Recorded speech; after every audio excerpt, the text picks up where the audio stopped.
Past players, past legends, past legends.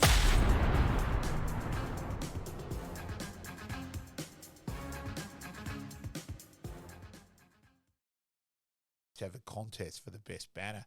We took it up. The guy at SAFM goes, boys, that's brilliant. Yep. And you're obviously the best banner, but you can't win with that. So, yeah, so we had some fun with those, Wade.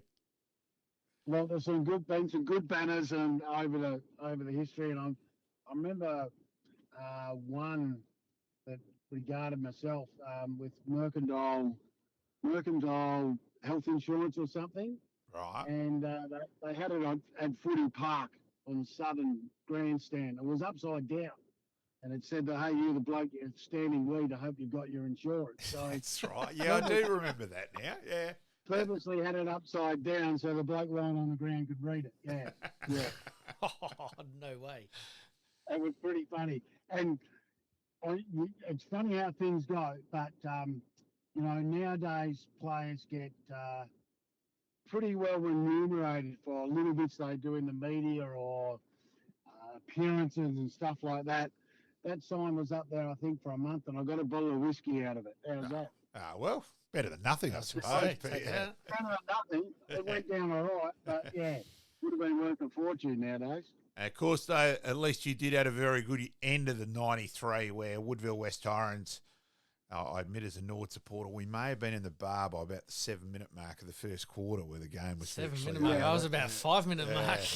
So, Yeah, but you boys were very good that day. And look, as I said to you when I ran into you a couple of weeks ago when we with the school footy, I was wrapped for Nevy in that because I thought Nevy should have played more at Nord. And obviously happy with Bruce as well. And you guys were just way too good. Someone's actually, I think you lose a close one, you analyse it more. But out of that one, we just went, hey, Woodville West Torrens were just way too good. Well, they had a purple patch there for a year and a half where you guys were really the dominant side, but just couldn't get the chocolates until 93. Yeah, pretty much. And look, that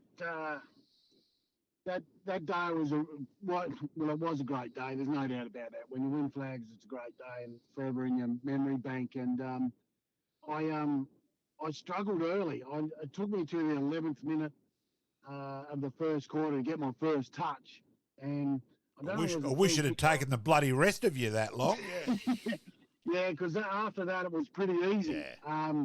I got a fair bit of it, but I remember I couldn't get near it, and ball was going the other way and bouncing the wrong way, and I got a free kick or a mark or whatever it was, and I hit up Andrew Taylor, and it was a reasonable kick, and he marked and kicked a goal, and I just felt comfortable and relaxed. I probably felt a bit of pressure there, but after I got my first touch, things had settled down and away we went sort of thing. So that ended up being a pretty good day for myself. You boys in 94 as well. That's the one where got away where Timmy G sucked in the retaliator and that. You really there, and Scotty Hodges took over, but you really you should have been five or six up at quarter time, not 3 up, and you stuffed that up a bit. Yeah, there's no doubt that one, we missed that one. We should have gone back to back for sure. The talent was there, the squad was there. We were in pretty good nick, but how many times have Port done it? And I probably won't continue to do it with their list they got down there at the Maggies at the minute. But, back then you never thought you'd beaten Port until the siren had gone. And they just kept creeping and calling, and Timmy Geneva, master at his class, started the niggling and the naggling, and Port just wound up and really made most. I only watched some highlights recently of that, and just the little half chances that they took.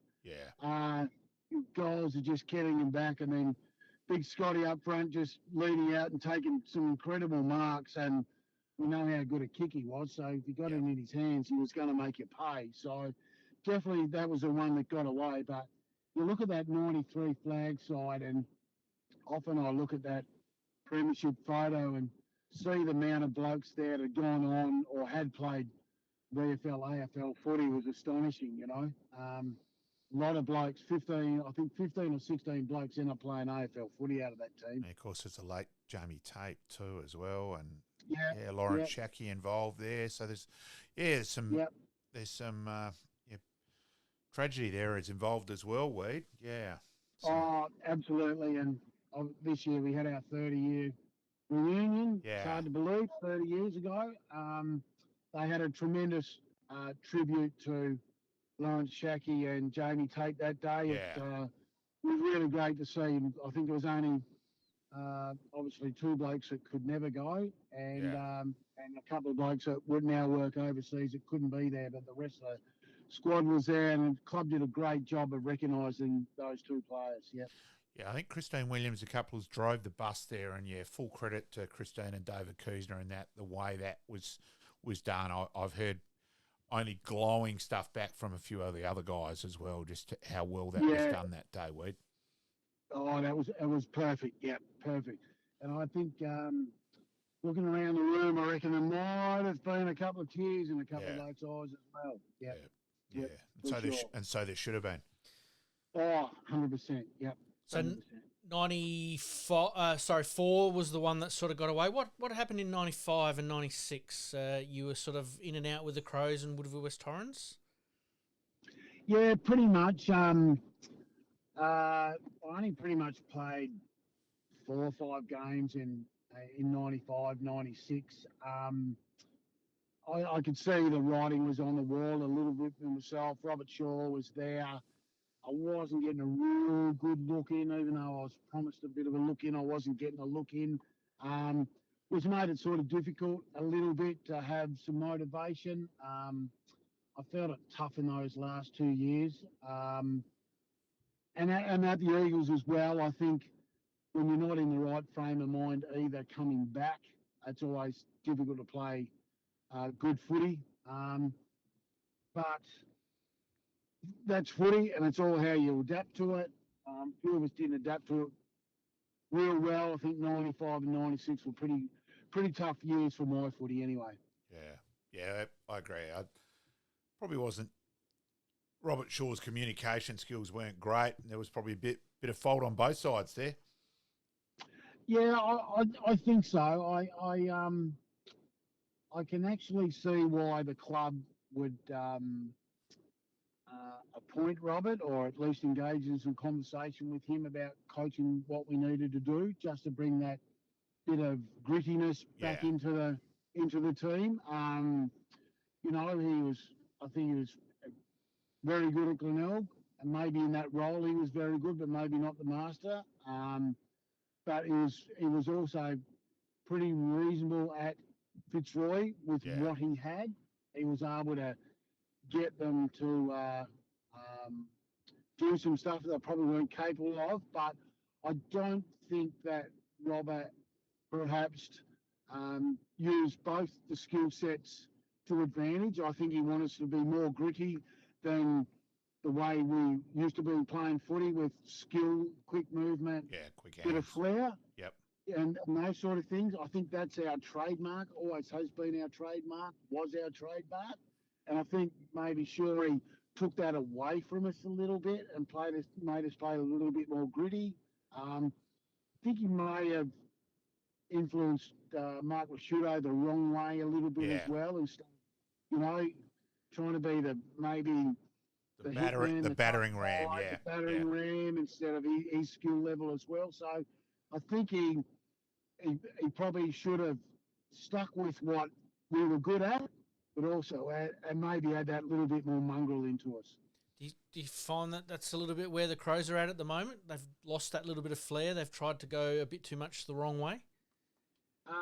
Well, I think that too, but I also think you've probably got to have some players that have some flair as well. Yep. I think our current day squad's very skinny.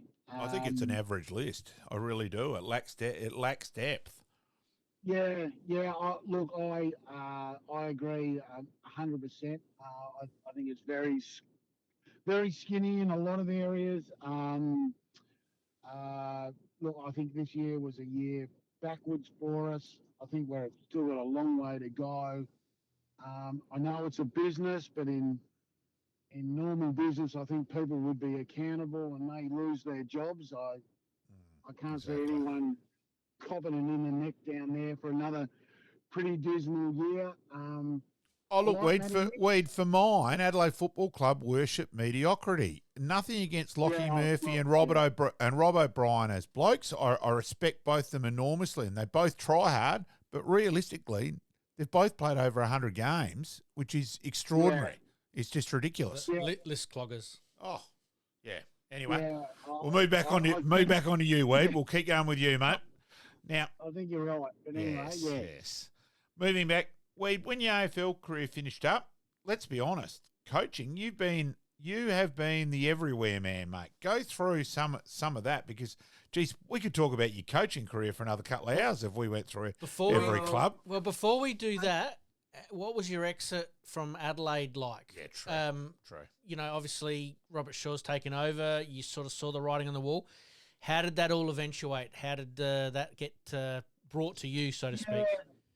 Yeah, okay. So pretty much the news sort of broke that, a few blokes were in trouble with Jars and Bruce McDermott and Greg Anderson and Tony McGuinness, those sort of guys had got the chop.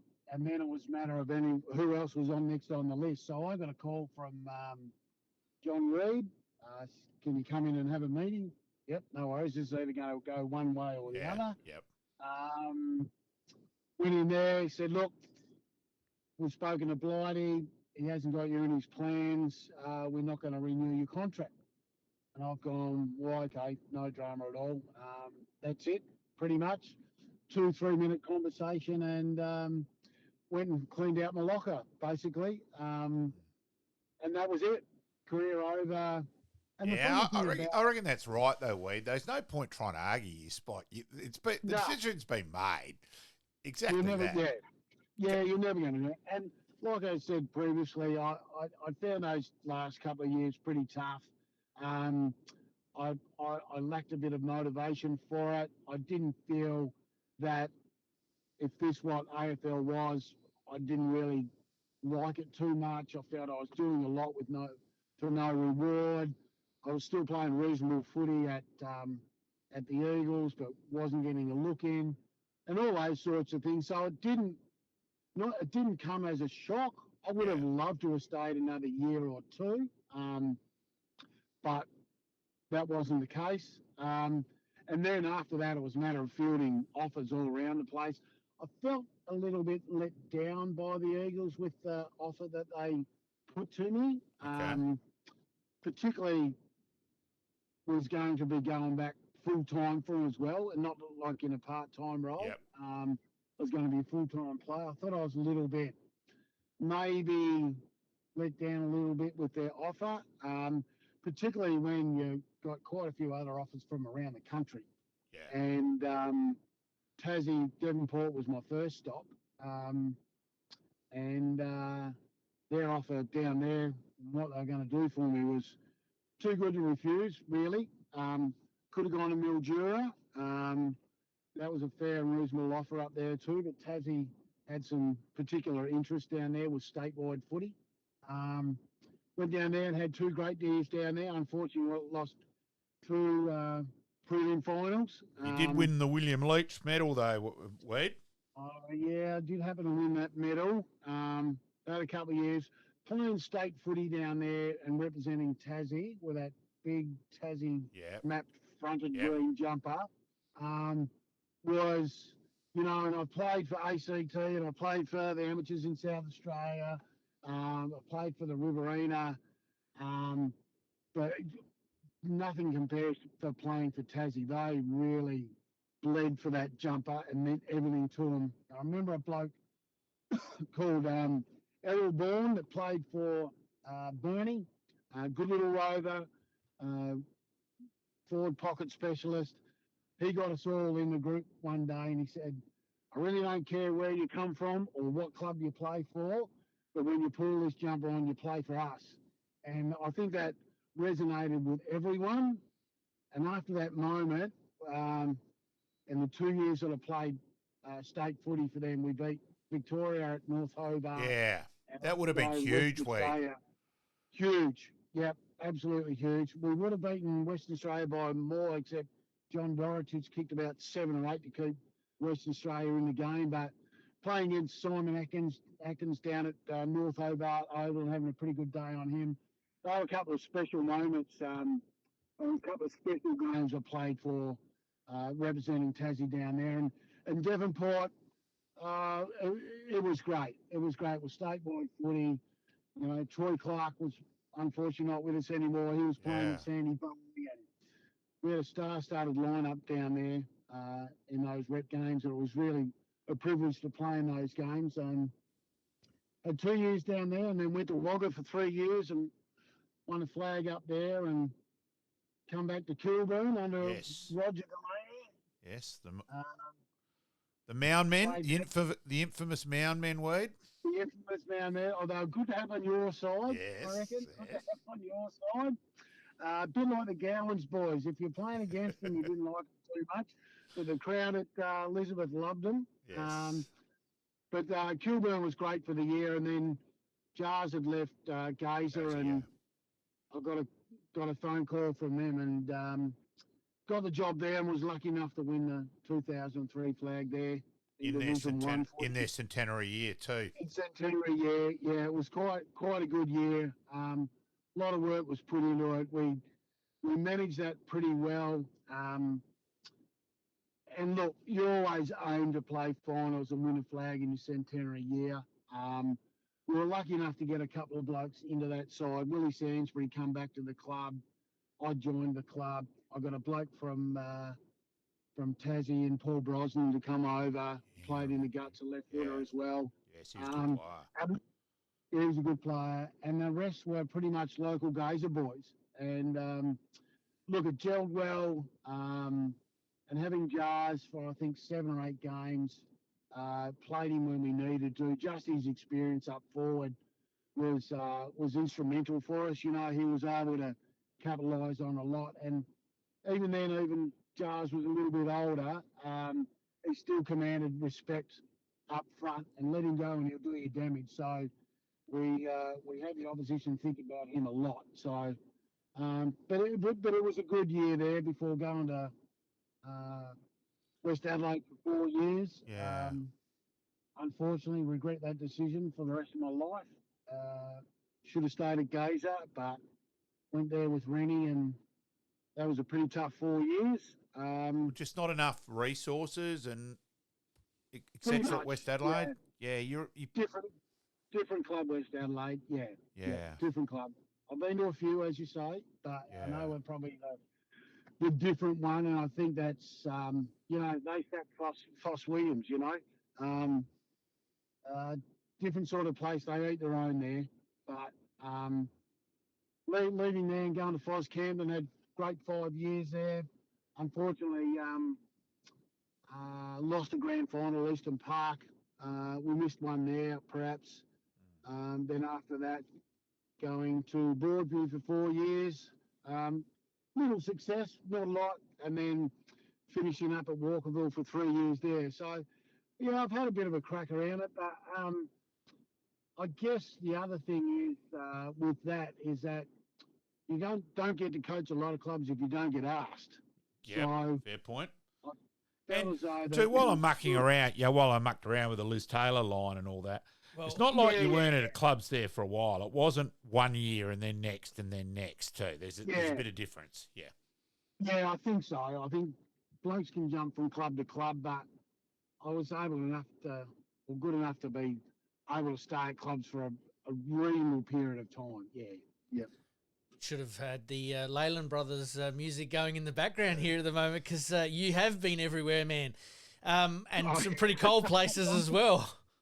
Some cold places, yeah. And I guess I think that's a good thing about footy too. You get to see a bit of countryside as well. And Max Brown was coaching Devonport back then. That's 28 years ago or something, and we're still very, very good friends at this stage. And he's just been inducted into the Tassie Hall of Fame there with only about 3 or 4 others including Peter Hudson, and that's a great story for Max too. But Yeah. we formed a great relationship out of just the 2 years being down there, and Coolaman, where I went and coached up in Wagga. 3 years there, won a flag. We'll forever have memories there. That's where Mum's from. Dad coached there. Aunties and uncles still there. So I always have that relationship with that town and that footy club. So, yeah, the places I've been to, we've had some great success. May have just missed out on close to about having some great success at other places, and a couple of disasters, which I get you have if you coach enough clubs, I guess. But all in all, I've enjoyed the travelling around, getting to see the countryside, and more importantly, meeting some great people. And that's the thing, Weed. It's not the wins and losses. It's who you meet in through sport. Like, I admit I don't know what I would have done with my time, and that. But it's who you meet. And there's no one that you walk. You're out. You're always running into someone through footy and cricket, and that's the beauty of it. And yeah. I think you always know someone. Someone always might say,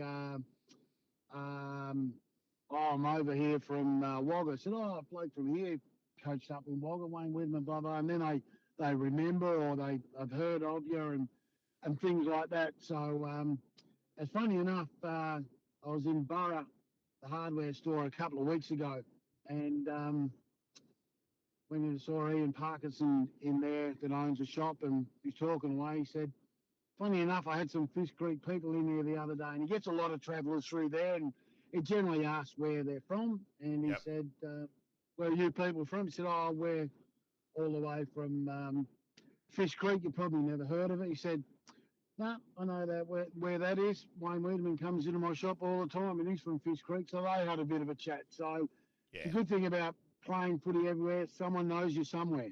Absolutely. Oh, bloody oath. There's only one thing too, Weed. It's a game you've played against Uni at Uni Oval.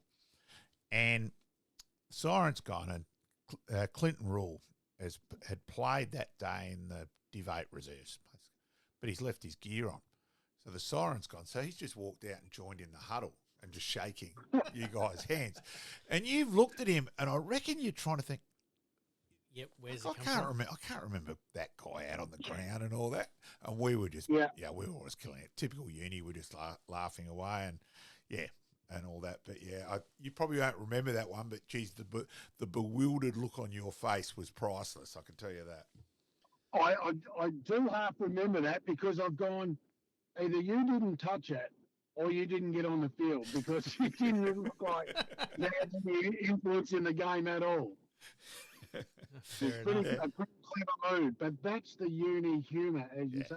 Yeah, don't worry. It had a few beers on the sidelines, but yeah, pretty funny. So we normally ask this a little bit earlier, but occasionally a little bit later. With all the coaching and travelling around that you've done with all of the different clubs, who are some of those role models as far as coaches you had in the past that you were able to draw upon to sort of mould you into the coach that you become? Yeah, I think I've been asked this question a bit before, and it's always a hard one to answer. But I'll sort of answer it this way. I took a bit from Cornsey with our flair and skill and getting fit, and I took a bit from Barmy about being relaxed. It is what it is. Open your arms up a little bit. Make you feel welcome, and be that bloke to your players rather than a coach sometimes. Yeah. But then took a lot from Bruce Winter too about, this is what we aim for, this is how we'll structurally sort of set up, and this is the way we'll go about our business, and without going too far over the top. Yeah. I think that the biggest lesson I've learned out of the whole lot of them, where Cordsey sometimes could be that complicated, I guess a bit like Craigie as well, down to every instance, Yeah. apart and opposed to Barmy would say, whatever happens, this is still the way we're going to go about it. So if the ball doesn't bounce A, if it bounces B, well, let's go with that option rather than, setting examples up for this is how we want to play when it was never going to happen because the flow didn't go that way. So I think just the ability to adjust to what's in front of you.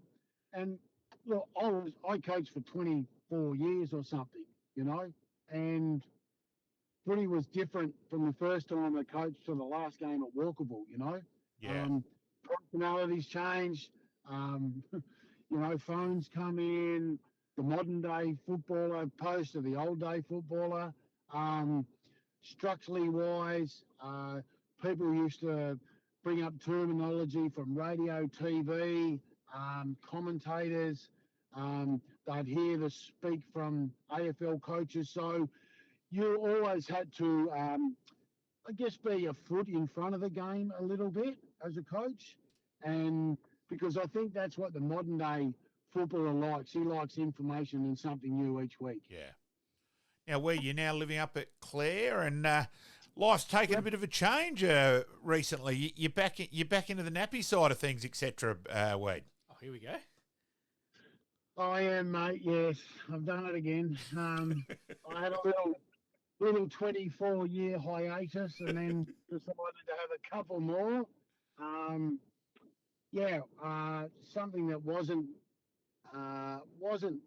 high on my to-do list or bucket list. But my partner, Sally Ann, floated the suggestion early, and I sort of knocked it back a little bit. But after a couple of years, and she'd never been married or had kids before, and to see her with her nieces and nephews and coaching the young girls at netball, I could see how she was with kids and children, and when she floated it again, I thought that, why not? She deserves to be a mum, and that's fair. so away we went. Got a little boy, Max, that's 2.5 years old, and a little girl, Maisie, who's just turned 10 months old yesterday, to be exact. And they're great. They're two great kids. I've enjoyed it. Didn't forget how to change nappies. That's one thing you don't forget to do. That's right. I don't miss the sleep-ins and the nights without interruptions, but that's part and parcel of it. But second time round, and don't get me wrong, and I love the first time round it with my three kids, but second time round's been really good as well. So, I'm an old hand at it now. Good on you, Wade. Yeah, absolutely. Congratulations. Is that a case of that it coincided a little bit with your coaching, that you stopped coaching, you had a bit more time on your hands, and you thought you'd just fill it in with some babysitting duties, basically? Well, got me out of coaching anyway, because I've got to babysit now. So Yep. Sally Ann, she still plays netball, so I spend my time now at the netball courts and the playground. I don't get to watch much footy. No, nothing wrong with that, No, Wade. absolutely. Work-life balance is important. I enjoy it, yep. All right, Wade, we'll go through, as we always end with. Just before we do that, I've got one more question. Go for it. Your son, Jake. Good point. Playing, obviously, a bit of SNFL. You obviously sit back as a proud father to know that he's following a little bit in your footsteps. Just give us a little bit of background on him and how he plays, and do you see traits of you in him as well? Yeah, there's not a lot of me in him, which is probably a good thing. Plays a different role to me. I was more midfield, halfback, I guess. And I'm only just clicking over 6 foot, I guess. And Jake's 6'4". So he plays that tall roll up forward, or can do a tall roll down back. Occasionally he's pinched hit in the ruck at Port. But he started his junior footy at Woodville South. We went through the juniors there. We won a flag and lost one. And then he was out at the Eagles, under 16s, 18s, and then went through the reserves and had 3 league games. Couldn't quite crack it. He had some interest from other clubs. He ended up at Port Adelaide, which is probably a little bit hard to swallow. Yes. But he's really been happy there. He's played some nice footy there. He gives his heart and soul every week to that place. I know he trains hard. He tries to win every week. And he's had another good year as well for what they've got down there, and he gets relied upon a little bit as another tall forward or back. He gets thrown around a little bit, but he loves that challenge. But he's good. He's played 55 games now, I think 56 maybe after the weekend. He's enjoyed it. I'm very proud, Dad, to sit back and watch him play some league footy. I'm pretty sure he's going to go around next year, which may be his last year there before he moves on. But no, very proud and happy to watch him play his NFL footy. Absolutely. Good on you, Wade. Mate, we'll get you out of here on a couple of questions. Malcolm will lead you off. Righto. Best players played with and hardest opponents. Go whichever way you want here. And you can go a couple. You don't just have to narrow it to one. Yeah. Yep. Yeah, no, I reckon the best players I played with would have to be two Germans, Rashudo, McLeod. Yep. And Pretty you hard could to throw debate that. you could throw a couple other blokes. No, in I'll there throw as well. one more in there. I'm still saying Sean Wren is the most important player in Adelaide Football Club history. You have a look, the years when he did his knees, the Crows shithouse. Comes back, 97, 98, go top, does his knee on that infamous plate in 99, Crows shithouse again. I'm saying... And then they traded him and have been shithouse ever since. The spiritual leader in a lot of ways. He's the other one. Look, 100%. You could throw him in there. You could throw Ben Hart in there as well. Yeah. A couple of others. I think I'll throw another one at you. I think Chris McDermott's probably the best as well. captain. Exactly. Yep. Best captain I've ever had. I thought he was fantastic. Hardest blokes I played against. Well, back in the days where you could run 50 metres and snipe blokes, I reckon John Worsfold was pretty tough. Yes. Carl Langdon was another one, was pretty tough. Lewis, I thought was hard to play on. David Neitz was hard to play on at Melbourne. Craig Kelly did the wrong thing by me one day at Victoria Park, and he still giggles about it today. Yeah, I can imagine that, yes. When he did it. I actually had to man him up one day, and he was running behind the goals at Victoria Park, where I was getting a lot of advice from the Victoria Park gallery there, and a lot of it wasn't very nice. But anyway, he was laughing about that.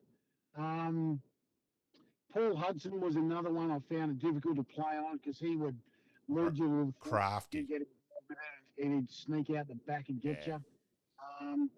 But yeah, look, a lot of hard players, but those ones I mentioned were probably the toughest opponents to play on. I remember Derek kicking 3 goals on me about 3 minutes one day at the MCG. He's just lightning quick, couldn't keep up with him. But yeah, as far as the better players, where the Crows had some good ones I was lucky to play with. Hey, we greatly appreciated. Thank Love you for your running time, into mate. you. Yep. It was a good chance to annoy you to buy a book there as I ran into you. You weren't going to escape, Weed, so greatly appreciated. No, I'm not out of your head like I was in there. I had to pay up. Yep. So anyone out there, we do have it in the background. Father's Day present. Message this page or message Malcolm Rulebook Ashwood, available at Dylan's for Father's Day as well. So greatly appreciated, Weed. Thanks, mate. No worries. Thanks very much for your time, boys. Appreciate it. Thanks for joining us, mate. No worries. See ya. Liking this podcast? Please like, rate, and subscribe.